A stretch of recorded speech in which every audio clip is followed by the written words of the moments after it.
that speak in righteousness, mighty to save. Wherefore art thou red in thine apparel, and thy garments like him that shreddeth in the wine fat? I have trodden the winepress alone, and of the people there was none with me. For I will tread them in my anger, and trample them in my fury, and their blood shall be splattered upon my garments, and I will stay. Hello, good day. Welcome to Line by Line Bible Studies. We're continuing our study today in the book of Job. Camera's a little off center here. There we go. All right. Elihu continues. Elihu also proceeded and said, Suffer me a little, and I will show thee that I have yet to speak on God's behalf. I will fetch my knowledge from afar. I will ascribe righteousness to my Maker. For truly my words shall not be false. He that is perfect in knowledge is with thee. Behold, God is mighty, and despiseth not any. He is mighty in strength and wisdom. He preserveth not the life of the wicked, but giveth right to the poor. He withdraweth not his eyes from the righteous, but with kings are they on the throne. Yea, he doth establish them forever, and they are exalted. And if he be bound in fetters, and be holden in cords of affliction, then he showeth them their work, and their transgressions that they have exceeded. He openeth also their ear to discipline, and commandeth that they return from iniquity. If they obey and serve him, they shall spend their days in prosperity, and their years in pleasures. But if they obey not, they shall perish by the sword, and they shall die without knowledge. But the hypocrites in heart heap up wrath. They cry not when he bindeth them. They die in youth, and their life is among the unclean. He delivereth the poor in his affliction, and openeth their ears in oppression. Even so would he have removed thee out of the strait into a broad place, where there is no straightness, and that which should be set on thy table should be full of fatness. But thou hast fulfilled the judgment of the wicked. Judgment and justice take hold on thee, because there is wrath. Beware lest he take thee away with his stroke. Then a great ransom cannot deliver thee. Will he esteem thy riches? No, not gold, nor all the forces of strength. Desire not the night, when people are cut off in the when people are cut off in their place. Take heed, regard not iniquity. For this hast thou chosen rather than affliction. Behold, God exalteth by his power. Who teacheth like him? Who hath enjoined him his way? Or who can say, Thou hast wrought iniquity? Remember that thou magnify his work, which men behold. Every man may see it. Man may behold it far off. Behold, God is great, and we know him not. Neither can the number of his years be searched out. For he maketh small drops of water. They pour down rain according to the vapor thereof, which the clouds do drop and distill upon man abundantly. Also can any understand the spreading of the clouds, or the noise of his tabernacle? Behold, he spreadeth his light upon it, and covereth the bottom of the sea. For by them judgeth he the people. He giveth meat in abundance. With clouds he covereth the light, and commandeth it not to shine by the cloud that cometh betwixt. The noise thereof showeth concerning it, the cattle also concerning the vapor. continue reading because it's really not a chapter break here. At this also my heart trembleth, and is moved out of his place. Hear attentively the noise of his voice, the sound that goeth out of his mouth. He directeth it under the whole heaven, and his lightning unto the ends of the earth. After a voice I'm sorry. Actually, this is just, I'm not going to sit like this the whole time. Hold on a second. Yeah. After it, a voice roareth. He thundereth with the voice of his excellency, and he will not stay from when his voice is heard. God thundereth marvelously with his voice. Great things doeth he, which we cannot comprehend. For he saith to the snow, Be thou on the earth, likewise to the small rain, and to the great rain of his strength. He sealeth up the hand of every man, that all men may know his work. Then the beasts go into dens, and remain in their places. Out of the south cometh the whirlwind, and cold out of the north. By the breath of God frost is given, the breath of waters is straitened, and by watering he wearieth the thick cloud. He scattereth his bright cloud, and it is burned. I'm sorry, I need different glasses. Turned. It looks like a bee, actually. It's pretty. It is turned round about by his counsels, that they may do whatsoever he commandeth them upon the face of the whole world in the earth. He causeth it to come, whether for correction, or for his land, or for mercy. Hearken unto this, O Job, stand still, and consider the wondrous works of God. Dost thou know when God disposed them, and caused the light of his cloud to shine? Dost thou know the balancing of the clouds, the wondrous works of him which is perfect in knowledge? How thy garments are warm, when he quieteth the earth by the south wind. Hast thou with him spread out the sky, which is strong, and as a molten looking glass? Interesting. Teach us what we shall say unto him, for we cannot order our speech by reason of darkness. Shall it be told him that I speak? If a man speak, surely he shall be swallowed up. And now men see not the bright light which is in the clouds, but the wind passeth and cleanseth them. Fair weather cometh out of the north. With God is terrible majesty. Touching the Almighty, we cannot find him out. He is excellent in power and in judgment, and in plenty of justice. He will not afflict. Men do therefore fear him. He respecteth not any that are wise of heart.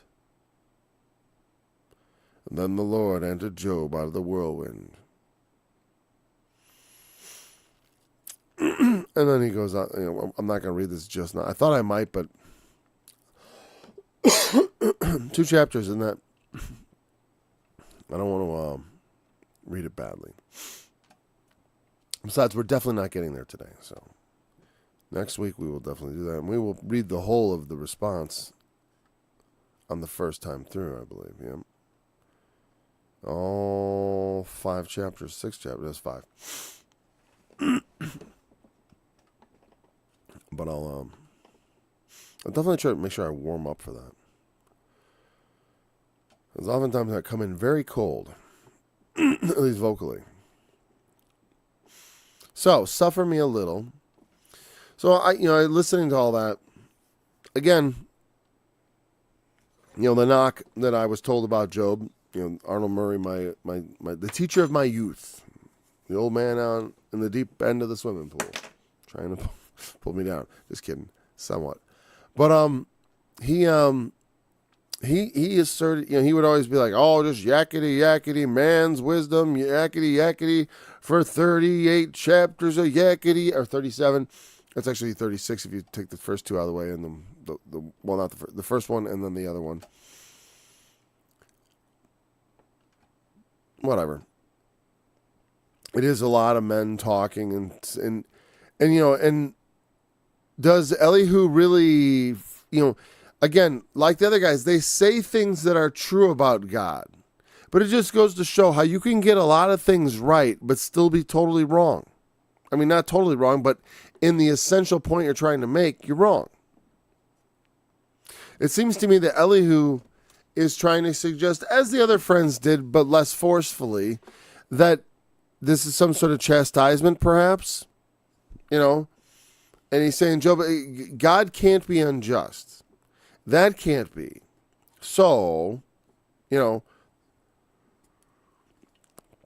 again, he doesn't quite accuse Job the way the others do. He's younger also. He's probably more hesitant. Because but it sounded to me like he was suggesting it a bit. But the other guys were very specific about, like, hey, you probably got you did something, you defrauded somebody, obviously, something terrible. Why else would God do this to you? Just like that man born blind. Oh, your child was born blind? Boy, God hates you, doesn't he? Why did God do that to you? There must be some reason. That's the mentality. Everything happens for a reason. That's not untrue. But it's not necessarily that you did anything wrong or bad, It's like they said, for God's glory. I have a niece who she's young and not really considered at risk for having someone with Down syndrome, but had a Down syndrome baby, But God wasn't angry with her. She was blessing her with a special child that it's almost like saying you're qualified, to take care of someone who really needs someone to take care of them. Anyone can take care of a normal kid. I mean, people even tell you, I couldn't do that. Oh, I couldn't take care of that. Like me, I've often said this. I would have a lot of trouble doing foster kids and stuff because it's so hard to start off with kids. And I think that. I've said that for years. I thought starting with other, being like a stepdad or something like that, like, man, trying to come in and fix someone else's broken kids is not my idea of a good time. And that I do stand by but I don't know. I used to say, like, I wouldn't know what to do. And I don't know that that's actually the case. This year I started coaching wrestling more seriously as a head coach. And it feels a lot like being a step grandpa or something like that. These are people I don't, I'm not, normally I'm not as plugged into other people's, what they were doing wrestling. And now I'm more responsible and I think about that. Caring for someone who I'm not attached to as much, like caring at all. And that's as people grow. Like when you're young, you only care about yourself. Then that's why it's good to have kids when you're young, because it starts you down the road of maturity, where realizing it's like, hey, other people in the world matter. Hey, who knew? And that children does that for a lot of people. It really wakes them up. You don't have to have children to realize that. You can just sort of, you can learn that. Everything doesn't have to be learned by experience, of course. But like I said, it's like when I had grandkids, it hits you different. It's like it hits you at a visceral level that you can intellectually feel around and touch, but it will never quite get it, and that's fine. It's like there are different things. It's like people who have children experience having children. People who don't have children experience not having children, which is an experience I'll never have.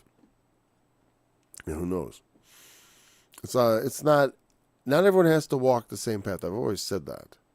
Marriage is honorable, but Paul himself, the apostle, did not use it. And also having a family. It's good to raise a family. And for some people, I knew a guy who didn't have a family, but he was like mature. He had his house. He did things. Smart guy. And but I mean, at this point, it's like they're taking care of their life. The adulting, as they say these days. They're not still being 16, taking responsibility, and also taking a broader responsibility. If you don't have children, that gives you an opportunity to do other things. So it's like Paul, just like not having a wife. You don't have to care. You don't have to worry about what your wife thinks about anything if you don't have a wife. And sometimes they think about things. That's why as someone who had I had a strong urge, not a strong urge. I'd made a vow to go into the ministry in some way.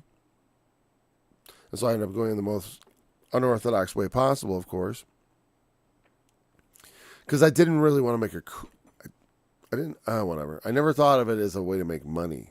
And that always turned me off. That's one of the things I liked most about Arnold Murray, is the way he talked about how he didn't like to talk about money, which he liked to talk about a lot, and how he didn't like when people begged for donations, even though he asked for donations, which is begging as far as I'm concerned. Oh, but he didn't get down on his knees and go, oh, please, please, please. But it's I used to have a donate button on my website, which I removed. Because I had it there, and every once in a while I get an email from somebody, yeah, so you get the donate button, you're begging for money. And I just like, you know what, I received it so little through that it meant more to me to have people never be able to say that to me than to accept donations. But like I said, I've never sent a donation back. Not that like I said, I haven't taken years. But yeah. And like I said, if I ever thought if I did a more full ministry, and I thought like, you know what I'm doing, I'm serving the Lord so much that like people kind of owe it to me. Well then, the workman is worthy of his hire. This is an impromptu, unprepared. I've always told people it was unprepared. Someone's like, poor preparation. I'm like, no preparation, buddy. That's the way it goes. I don't even use my old Bullinger notes, and that's fine. I like it. I enjoy this. I find it fascinating to hit the text just like this. So, and I was just on the tangent of talking about caring. You don't know why things are happening. Sometimes things happen, and it's not because you're bad. It's because you're special. And then God's got some special purpose for you, and it's like, and God is not afraid of pain. You saw the kind of life he cooked up for Jesus himself. So, he doesn't think like suffering is something to shy away from. Though the Lord himself was not particularly pleased.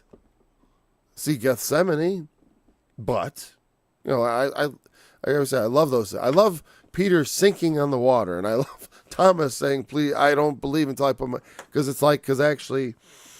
Though I didn't want to be that guy, I'm much more that guy than I realized. I don't know. I'm always a little suspicious of people who have no doubts. If I didn't know people who had virtually no doubts, whom I trust, I'd think it was always a scam. So, and that's why I give people the benefit of the doubt, because I can't tell. Because it seems like, how can you be so credulous? It's like, obviously, they didn't get burned like I did when I was young. I was watching some guy to describe how he lost his faith. And it was basically evolution, which is pretty funny because I just don't see how that works it. It works it if you are totally invested in a fundamentalist interpretation of the Bible. And like I said, it's like the idea that that's the way you should approach the scriptures is so blockheaded. I just don't. The thing is, I kind of practiced it. But not really. Everyone, you know what it is? Nobody practices that. Everybody understands there's metaphors. But they don't break it down. When you say like, "Oh, these are all metaphors," it's like, well, some of it is. The Lord is my rock. How about that? It's not a metaphor. Obviously, not every story is a metaphor, and not every story is a parable. But also, not every book in the Bible is meant to be an historical book. That's another thing. It's like I don't think it matters to me. Like Genesis 1.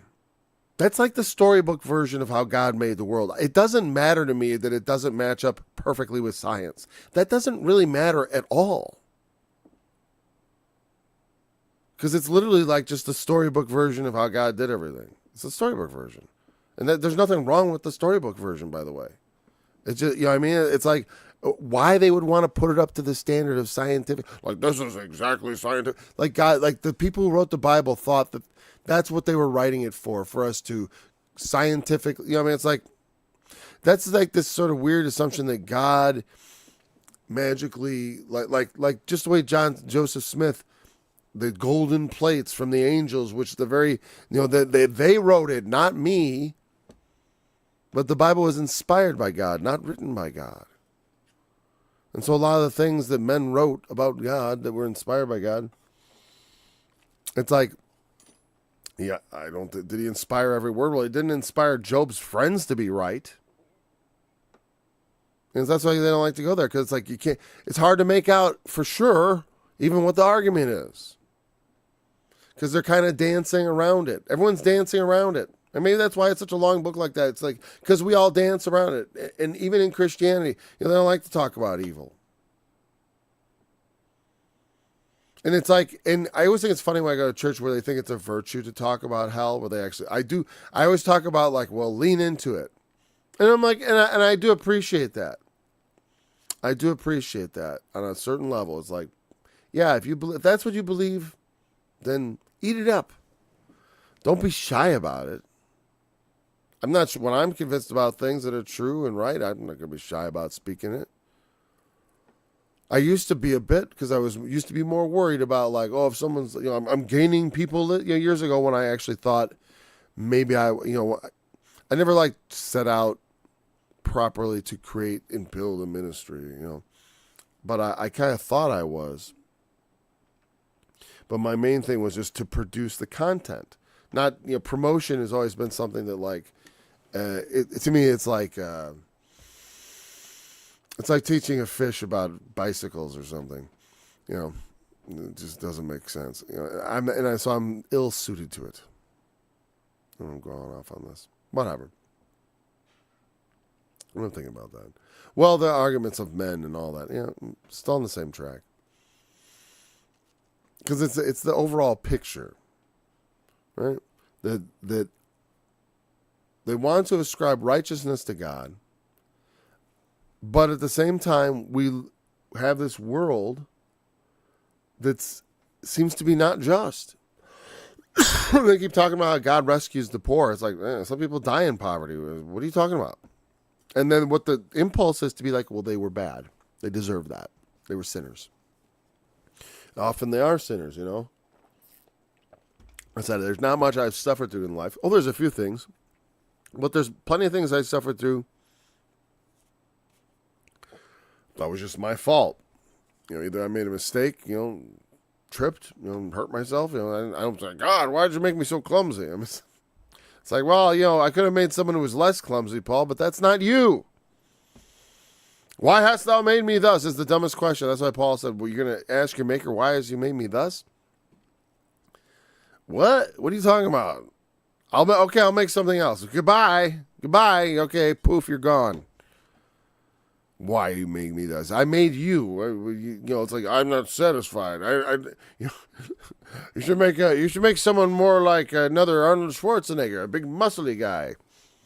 Okay, well, bye, George. You're not going to be in existence.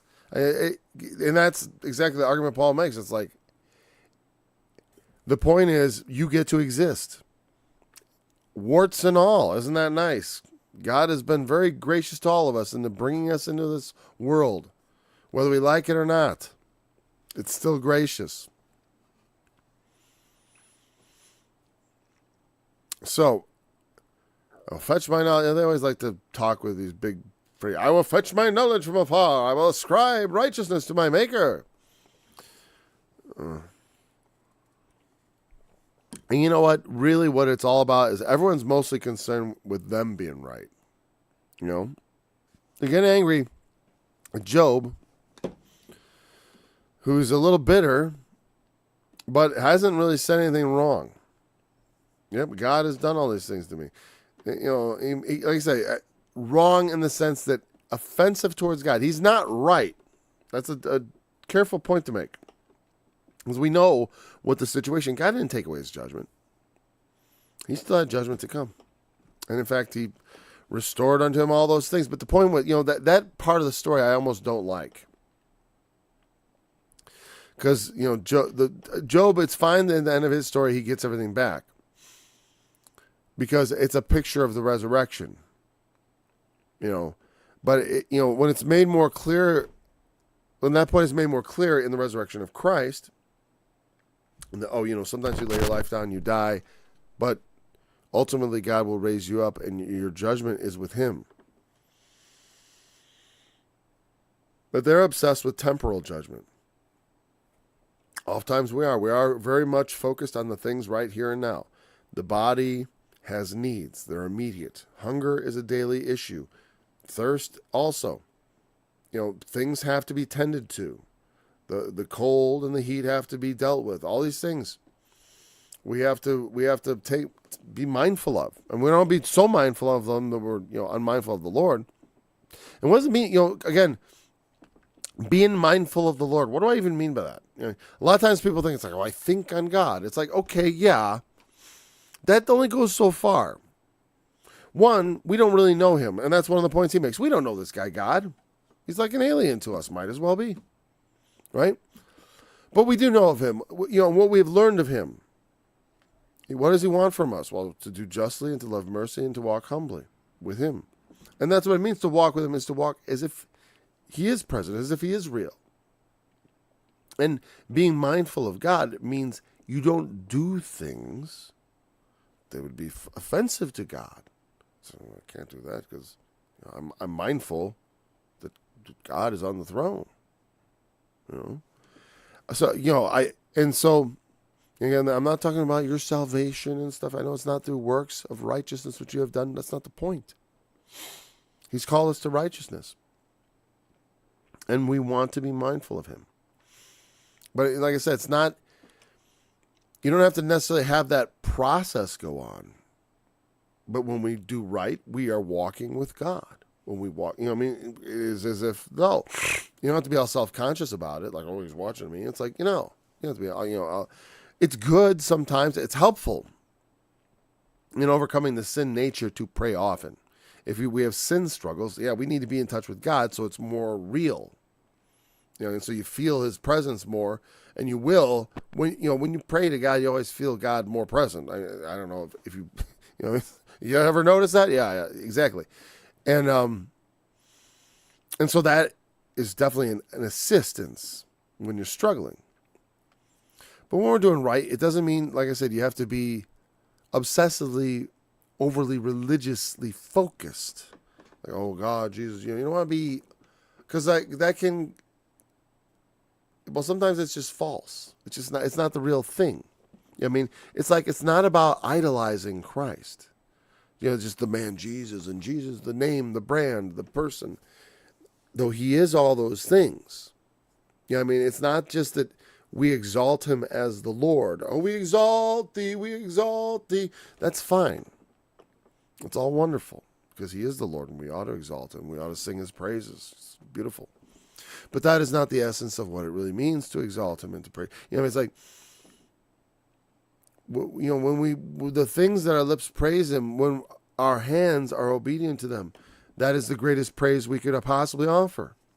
When we in works affirm him, that too.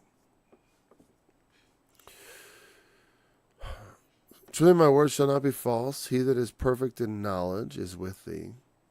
But now I wonder what he means by it. It sounds obvious, but like, is he saying God is with you? Is that really what he's saying? Let's see what the NIV says. The Devil's Translation, as some would have it. Not me. I think it's a fine translation. It's just a little more interprety than the King James, which also has parts where they were like, well, we better interpret because this won't make any sense. Okay, I went too far. Am I in the right chapter? Yeah, I am. Okay. My knowledge. Oh. Yeah, he's the way it sounded. That's kind of what I thought he might be saying. I didn't want to think it. Elihu is full of himself. He thinks he knows perfectly. And I really think that when God answers Job, it might be the impertinent youth that really sparks him as well, because his argument isn't much different. He's still saying basically the same thing as far as I can tell. That is, it must be chastisement or something. Because who could guess? They just have no idea what's going on. He is mighty but despises no one. Definitely. God, and what it means is that in the sense of respect of persons. Meaning, because he does despise the wicked. I mean, you understand. But what it means is in the sense of like,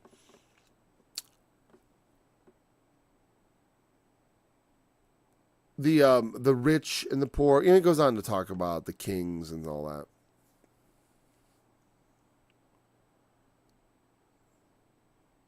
I like the way the NIV puts this. I'm going to go back to it. It says he does not. He is mighty and firm in his purpose. Again, I do think he means that in the sense of respecter of persons. He does not despise anyone based on status, poor, rich, birth, how they were born. He judges every man according to their works, as it's written. And the only way you escape that is by going before the judgment, by coming to Jesus. Then you eliminate that whole, you're going to be judged by your works. If you truly come to him. When we come to him in genuine faith, we have the calling, and his grace is upon us. There's no worries. But he does his work. We have cause to worry when we don't see his work. If we in works deny him, that's not a good thing. Like they said, Job, you must be oppressing the poor. We can't be doing that. He does not keep the wicked alive, but gives the afflicted their rights. I like that.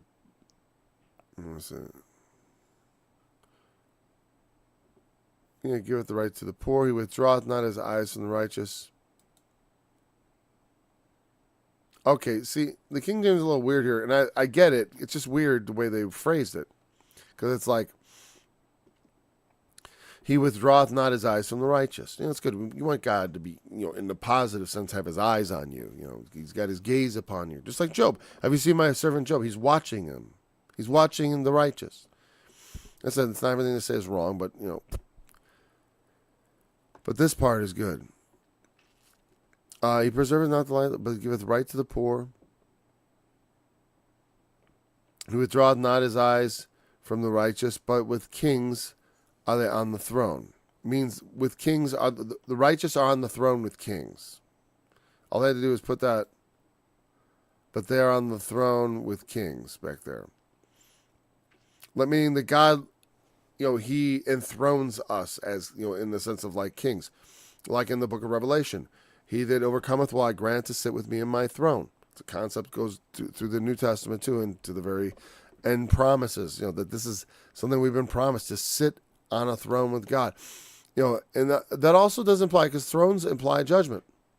And so maybe Elihu is sort of, at least in part, they all, like I said, Job kind of dances around it, probably more than anybody. Elihu also has just this sense of the God is just. There must be justice. And so there will be justice. And it's true. God doesn't, he doesn't preserve the life of the wicked. The wicked may go on, but God isn't like intervening to preserve them. It maybe is what he's saying. I'm not sure. But maybe that's perhaps what he's suggesting. If they be bound in fetters and be holding in cords of affliction, then he showeth them their work and their transgressions that they have exceeded. Again,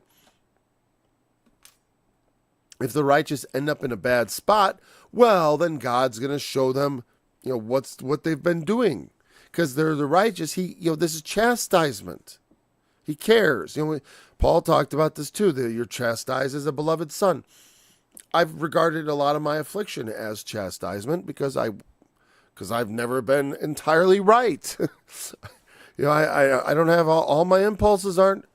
I wasn't created as the most righteous man. I'm not a horribly wicked person, but I'm wicked enough. At least I came that way, Jesus had work to do. My parents didn't know how to raise me right. Tried a bit. A bit. Yeah, so, what's that? He tells them what they have done, that they have sinned arrogantly. Makes them listen to correction, and commands them to repent of their evil. They obey and serve him. They'll spend the rest of their days. This happens to Job. He does get the prosperity that the guy's promising. At the end, I'm spoilers, but whatever. And then we spoil it. I like spoil. You gotta kind of spoil it because it's like otherwise, you know, unless you're watching the whole thing at once, be read in a couple hours. It probably only take about an hour to read through all that.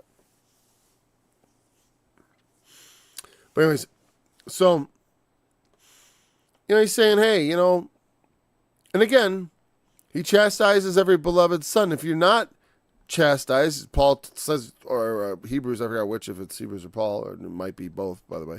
Of course, some people think Paul didn't write Hebrews. I always talk about it. I just refer to it as Hebrews says, even though I'm pretty sure it is Paul because stylistically, it's very much Paul. It's written a little different stylistically, but then you think it's addressed to the Hebrews. And if, with all the pseudepigrapha out there, why would there be an anonymous book to the Hebrews? Well, maybe if it was written by a Hebrew whose name was not probably good to put on the front of the book or to sign it. Anyways, that's just my opinion. So, what was it about Hebrew? Similar to what it says in Hebrews that, he chastises every beloved son, and then, otherwise, if we're not chastised, and I'm not even sure that's in Hebrews, actually, then you're bastards. I don't know what it went on about Hebrews. I'm not even sure if it's there. It may be there. He chasteneth every son. Otherwise, if you weren't chastised, it's just like it's like he's not taking responsibility for you as a father, is what it's suggesting. So, they're trying to say put a bright side on this. The problem is Job is a mature believer who is very upright and, not doing bad things, okay? Maybe he had some sins in his youth, but they're not the kind of things that run through his life. Unless Job here is a liar, and worse, God, because God already declared him upright. God already said, hey, have you seen my servant Job? There's none like him. Upright and just, he's a good man. And Satan wants him to get under him. And that's the whole purpose. For Job to survive the trial and exceed it. Which he does. In spite of him not, again, I like the way God lets people have their feelings. Jesus is allowed to not want to be crucified. And Job is allowed to be kind of bitter about everything being, his kids dying. I mean, come on.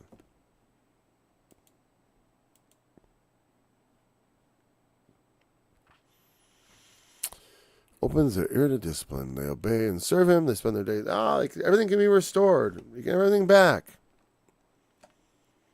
Nothing but good, right? I'm still hearing that. But that's not how it works. Sometimes, if you're a servant of God, things get rougher and rougher. And you get stronger and stronger, and then the end comes, and, that's a good reward, and then life everlasting. But what? I don't know.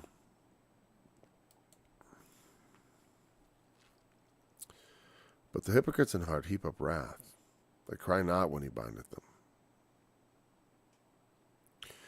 But if they obey not, they shall perish with the sword. If they shall die without knowledge. It's considered, a bad thing to sort of die and then not, sort of like not see it coming. I think that's the idea, is like not know you're dying. Just to mean, because like a lot of times you see in the Bible, classic example would be like Jacob.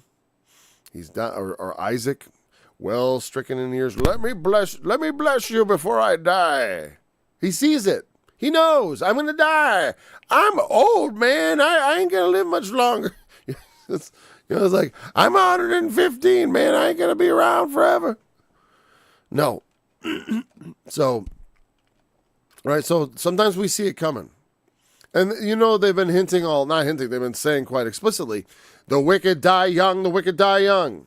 There was that one song, "Only the Good Die Young," but it's not true. My dad didn't like that.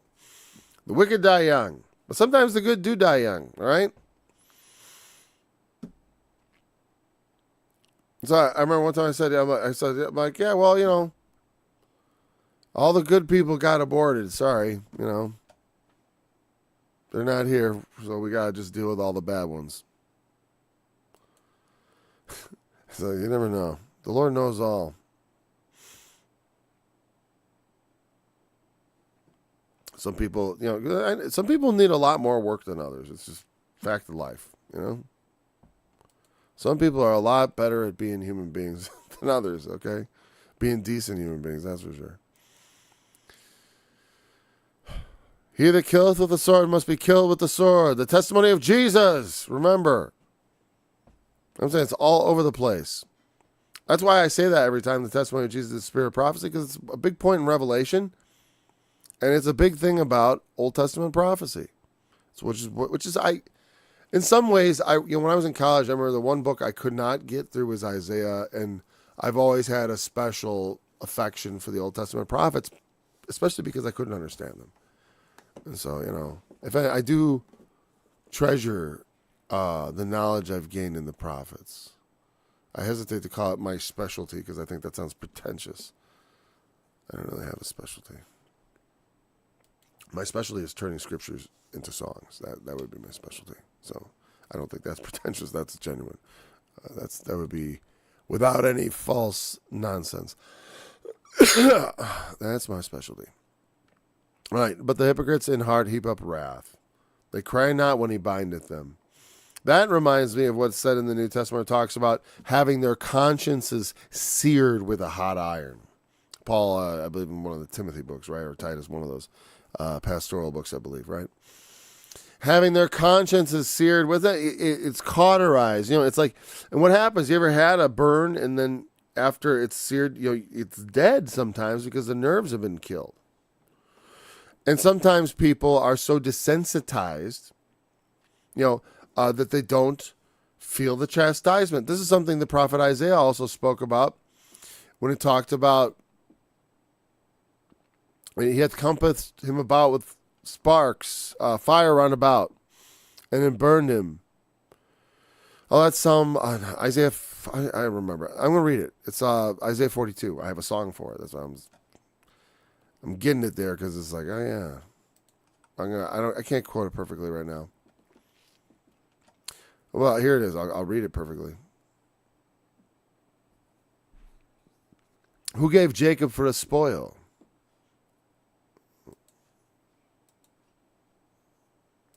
Who gave Jacob for a spoil and Israel to the robbers?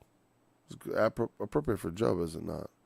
Did not the Lord, he against whom we have sinned, in that case, for they would not walk in his ways, neither were they obedient unto his law. Therefore he hath poured upon him the fury of his anger, and the strength of battle, and hath set him on fire round about. Yet he knew not, and it burned him, yet he laid it not to heart. Yeah? Sometimes, it's like, you ever hear about kids who don't feel pain, how they end up, tearing their fingernails off and doing all these terrible things because they can't feel the pain. Pain is important. It's like an emergency thing that lets you know that things are going wrong. It's weird how you kind of need it if you're destructible. Now, if we were indestructible, which I hope to be in the world to come, in a spirit body or whatever, however that, or indestructible conventionally. You can't be crushed under rocks, but God could probably blow you away, But anyways, it's another example, chastisement, you should know. You don't want to be hardened to it, right? You don't want to not, when you become bound, you should cry out in your affliction. Oh God, that's the purpose of it, to turn you to God, Job. But he's wrong. That's not the purpose here. That it is a thing. It is a thing. That's why I say that his friends aren't all wrong. It's true. Evildoers. Stop putting your hand on there, Paul. Evildoers better look out. Because, man, God can cut you off and does. A lot of people that live fast and loose with uprightness live short, violent lives. You know? Or they end up in prison. And a lot of, the guys who manage the best from that, the ones who get to be old, all of them found Jesus, man. You can bet on that. All of them that live to get old found Jesus. Now, but it's a different kind of wicked. No, sometimes people who live by fraud and all that. Politicians seem to get away with it. A lot of them are old. I mean, you think about all the blood they have on their hands. George W. Bush, still living. You know? Oh, he loves the Lord. So he said. So he said, I don't know, if I love the Lord, I wouldn't want to have the fact that I turn America into a torture country. Feel bad. I was caught up in it too, so it's like it could have been me. But the same thing, it's like, repent. We got to all repent. There's one clip of him admitting the mistake of Iraq. He was like, Iraq too, it's like, he's come a little more clean than that. He can't travel to certain countries because they'll arrest him. It's probably as it should be.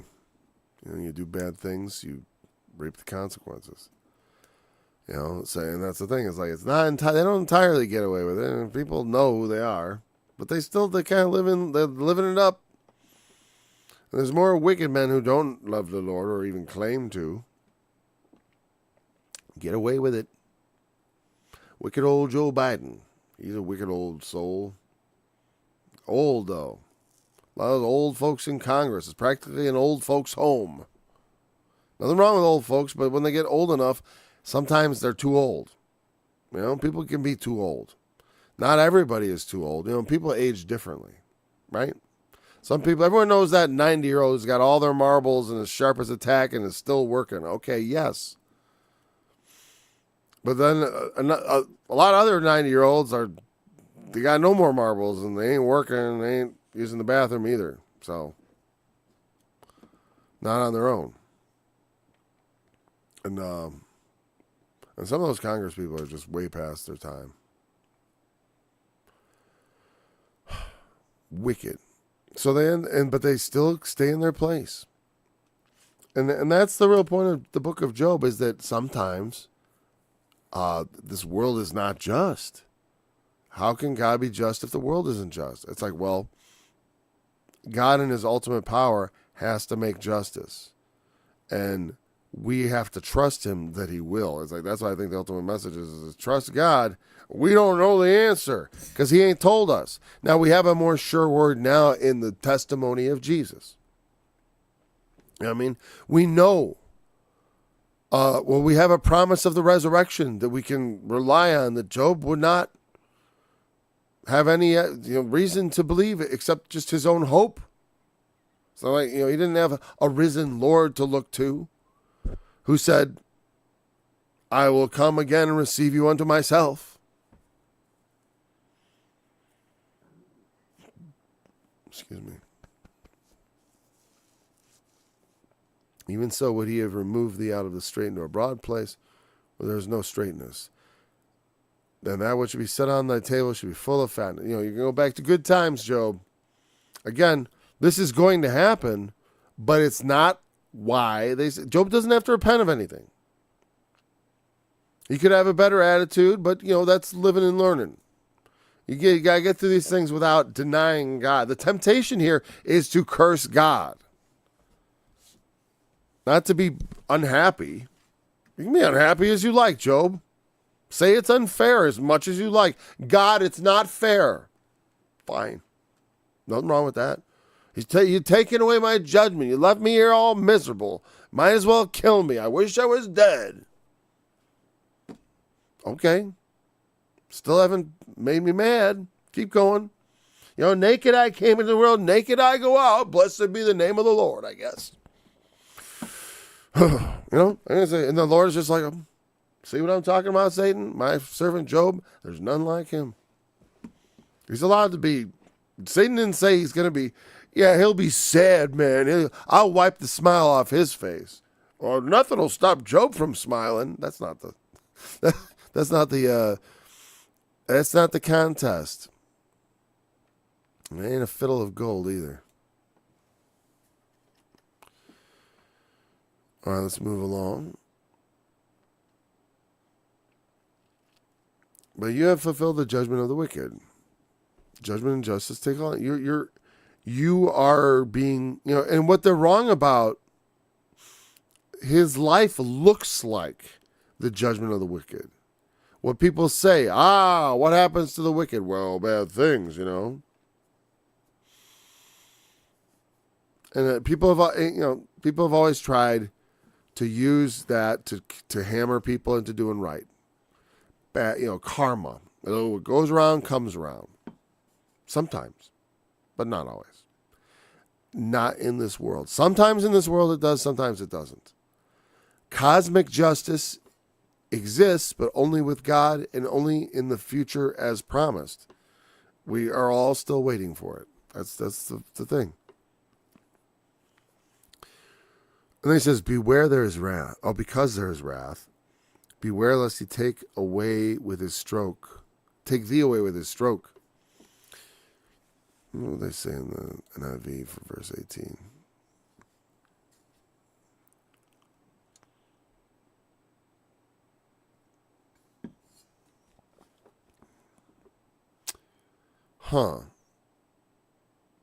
Really weird. The NIV, for verse 18, totally different. Just completely different. Look at it. Be careful that no one entices you by riches, and do not let a large bribe turn you aside.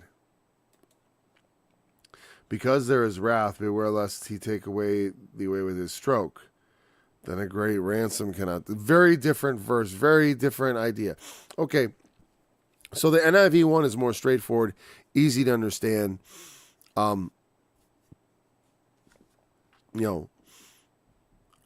It's almost like,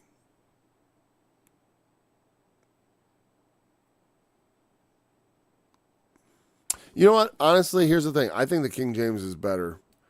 I think that's a difficult verse, and they tried to interpret it better, and I think they failed. I don't know that the King James is great or anything. It's not great. But I think contextual, and here, the reason I'm saying this is because, as I say, I'm not a languages expert, but I'm a really good reader. But I don't want to be, I don't have to justify that with, whatever. I don't mean that I'm like the best reader in the world or anything. I just mean like I tested highly when I was in school, and I'm good at reading. And one of the things I noticed here, in the context, it doesn't quite get me right. Because it's like, God is wooing you from the jaws of distress to a spacious place free from restriction, to the comfort of your table, laden with choice food. But you are laden with the judgment due the wicked. Judgment and justice have taken hold on you. Be careful that no one entices you by riches. Now you might say, but that doesn't make sense, because he's like saying it'd be more, like it doesn't really belong there. It's almost like that's like, well, what might have happened to get this? How did I get in this predicament? Oh, someone enticed me by riches. Someone bribed me. Who's going to do this bribing? You know what I'm saying? It's like, is Job judge over somebody? Who's going to bribe Job? Is it general advice for doing right? Why is it stuck right in the middle here? Would your wealth or even all your mighty efforts sustain you so you would not be in distress? See, and I think that King James makes a lot more sense contextually, because they're like, then a great bribe cannot deliver you. So let's look at the Hebrew a little bit here, since, like I said, the King James is not entirely clear, but the NIV is contextually not, I consider it just an unacceptable translation. That's why I sit here judging these scholars. Oh, whatever. I do, because it's like they argued over things like they got everything right. They know they didn't do everything perfect. There might be one or two because there was a lot of scholars that worked on the NIV. There might be people that would even say like, well, okay, this word for wrath is heat, and it's interesting to see. Like it's like, okay, all that's just one word. Okay, that's all one word. Lest he take thee away. Ah.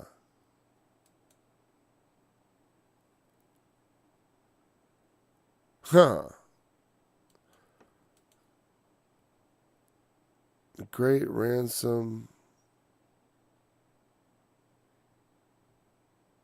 And the deliver with thee is this one of these big words. Well, we'll get to it in a minute. The first one here is wrath, fury, heat, anger. There is wrath. And that's what this word means. In the NIV, they're like, no, I mean, it's translated wrath and also poison. So here on the right-hand side, you can see the English. It's translated wrath a lot. It's a pretty common word, and it means what it means. Apparently, it also means bottles. I remember that, right? Remember it's a couple times. Wasn't it in Job? No. The poison drinketh up. And Job was used as poison, which is interesting. Drinking poison. And so maybe that's more the way we should think of it here. If it's just like there is wrath, maybe he's saying there's a poison pill. You know what I mean? Like there's something, beware lest somehow that, I don't know. Beware lest he take thee away. The beware is not there. So what's the word lest he take thee away? It was this sooth, to incite, to provoke, to entice. The NIV did something with enticement, didn't they? Striking or gesture. This is the last one. This is his stroke. Clapping, striking. Not used a lot. Used twice in Job, of course. Sufficiency. Oh, wow. Does not entice you to scoffing. Oh, there you go. New American Standard does not entice you to scoffing, and do not let the greatness. What's the New American Standard say about all this?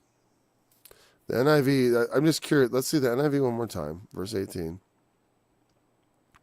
Be careful that no one entices you by riches. Okay. And notice they added the beware just like the King James did. Everyone thinks there's a beware there for some reason. Let's try New American Standard. 18.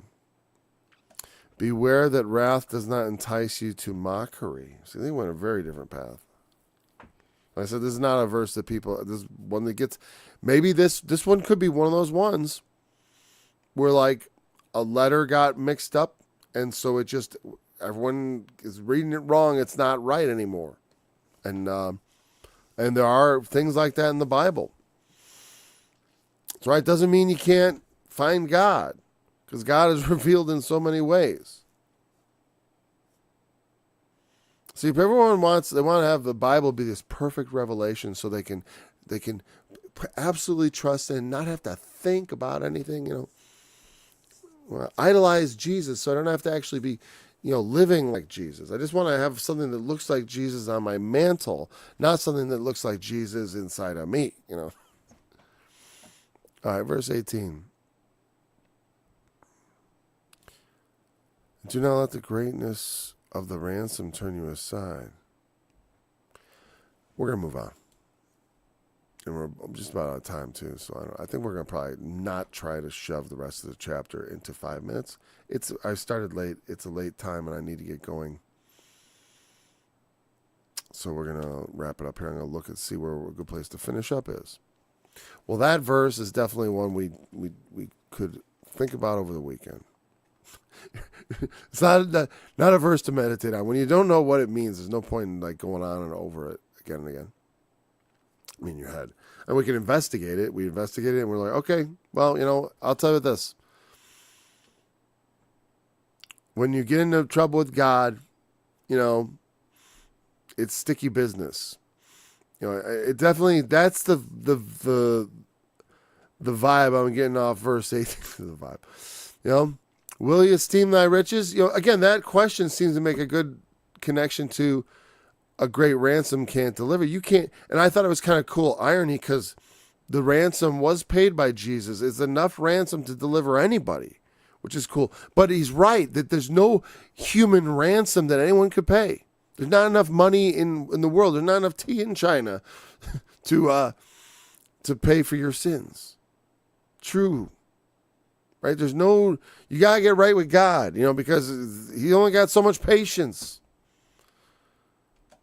Especially when you don't have the blood of Jesus, you're worried about these things. Like, how much was he going to put up with? I don't know. I need to pay for my sins.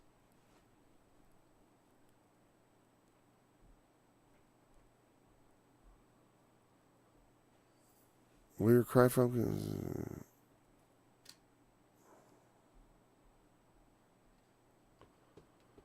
Huh. All right. Anyways, which verse am I going to say? Will you esteem thy riches? No, not gold, nor all the forces of strength.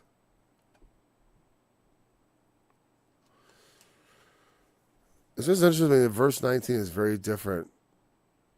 They don't mention gold at all. Instead of riches, it's will your cry for help keep you. All right, we're gonna have to pick it up with this verse because this is another one that's confusing me, and I want to. I don't like just leaving verses half, where I'm like, I guess I don't know what it means, but it's like sometimes that's what it is. Like it or not, it's like you don't get to choose sometimes. I demand to know what this means. Yeah, well, take a hike, buddy. Will you esteem thy riches? Array. A cry for help. Okay. It says here it's a cry for help. All right, whatever. We're going to pick up at verse 19 because verse 19 is a mess. And I want to investigate a little bit. Even if it's not earth-shattering, I don't know. It's part of being a good student. It's like you got to look into it. It's like we revere the Bible, but I want to be instructed by it, not just put it on a pedestal for it to collect dust. The Bible also is not an idol for you to worship, but a guide for you to take heed. The most important part is the taking heed part. It's not about I bowed today to Jesus. I did his will today. That's more important. That's the most important type of bowing you can do. It's like when he talked about the sons, the one who did the Father's will and one who didn't. The one said he would, but didn't. The other one said he wouldn't, but he did. So who obeyed the Father? And that's the funny thing. It's like people think that because they accept Jesus, that means they're saved. Oh, you want to be saved? Oh, I want to be saved. And then they don't go on to salvation. Then other people say, nah. And the fact that a parable like that exists should bother people who think that only thing that matters is that they agree. What you agree to is not half as important as what you do with it. I'm telling you, on Judgment Day, every scripture that talks about the judgment, Jesus is always talking about this one, man. He mentions it a lot because it is the deadliest trap that people fall into it. I mean, because let me tell you, there isn't a great apostasy for nothing. It exists. And it's there to ensnare all the decadent, wicked Christians who think that they're, they're just being on Team Jesus and having done all these wonderful things in his name is what's going to be sufficient for them when it's nothing but his blood. Well, I understand that. It's not about understanding it. Anyways, thanks for joining me. Look forward to being back again next week. Until then, remember, the testimony of Jesus is the spirit of prophecy, and he is the fulfillment of the law. I that speak in righteousness, mighty to save.